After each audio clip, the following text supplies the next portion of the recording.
番西呢種香料最早係被中東人作為料理嘅秘密武器，後來一路被帶到地中海沿岸，最後喺意大利人嘅廚房成為毫無爭議嘅香料之王。今日我用番西做一道傳統嘅通心粉料理。至於通心粉方面，呢次用到嘅通心粉係嚟自意大利拿波利地區嘅草罐通心粉，外形同埋魷魚圈非常相似，中間空心面積大，可以比一般嘅通心粉包裹更加多嘅醬汁。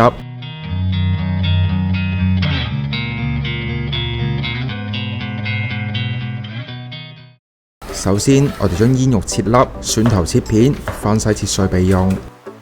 然後開始煮通心粉，往鑊入面加適量嘅海鹽，將通心粉煮大約8分鐘後留起備用。往鑊入面加橄欖油，將煙肉煎香。煙肉煎到變脆之後夾起備用。煙肉油係成道菜嘅風味來源之一，一定要俾心機慢慢煎，夾蒜片繼續煎香，令蒜味融入到橄欖油之中。最後將切碎嘅番西同埋適量嘅煮麵水、通心粉翻炒均勻，用海鹽同埋黑胡椒調味，令通心粉充分吸收湯汁。